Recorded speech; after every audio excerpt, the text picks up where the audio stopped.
Your home router may have spent the last year working for Russian military intelligence. Not a hypothetical, not a what-if scenario. On April 7, 2026, the FBI, the NSA, and the Department of Justice confirmed it. They dismantled a DNS hijacking network that had been silently redirecting internet traffic through servers controlled by the GRU, Russia's military intelligence agency. The operation's name was Masquerade. And the targets were not government agencies or defense contractors, they were consumer routers, sitting in homes and small businesses across 23 U.S. states. The unit behind this campaign is GRU Unit 26165, officially the 85th Maine Special Service Center. You probably know them by their other names. APT-28, Fancy Bear. This is the same group behind the 2016 DNC breach. The same group linked to SolarWinds follow-on operations. The same group that has spent over a decade targeting NATO governments, defense ministries, and critical infrastructure. This time, they went after something most people never think about, the DNS resolver settings on cheap consumer-grade routers. Here's how it worked.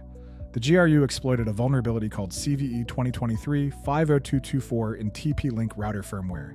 This was a remote code execution flaw, no phishing required, no stolen passwords. If your router was connected to the internet and running vulnerable firmware, they could get in. Once inside, they changed one setting, the DNS resolver. Every device on that network, your laptop, your phone, your smart home gear, was now sending DNS queries through GRU-controlled servers. The operators could see what you were trying to reach before you got there.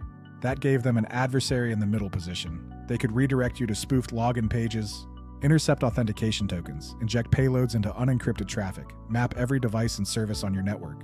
And you would never know. Your internet still worked. Nothing looked different. This was not a surgical strike against high-value targets. Routers were compromised across 23 states. The FBI's Internet Crime Complaint Center published a public advisory confirming the geographic spread. FBI Cyber Division's Brett Leatherman described it as a shift in Russian tradecraft. The GRU went wide. Commodity hardware, maximum coverage, minimal effort per device. Microsoft Threat Intelligence confirmed that the infrastructure overlapped with previous APT-28 campaigns in Europe. This was not an isolated operation. It was one node in a global network. On April 7, 2026, the Department of Justice announced a court-authorized disruption. The FBI and NSA neutralized the GRU-controlled DNS infrastructure. They severed the command and control links.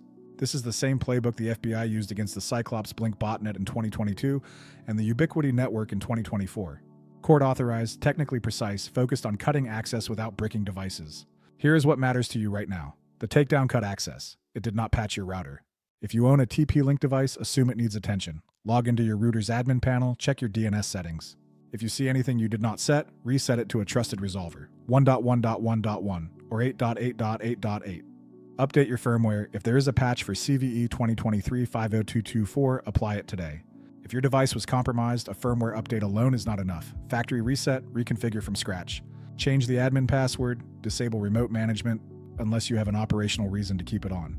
And if your router is end of life with no firmware updates available, replace it. Foreign intelligence services are targeting the $40 router on your desk. Your router is your perimeter. Treat it like one. Subscribe, share it, check the description for direct links to every source. Stay sharp.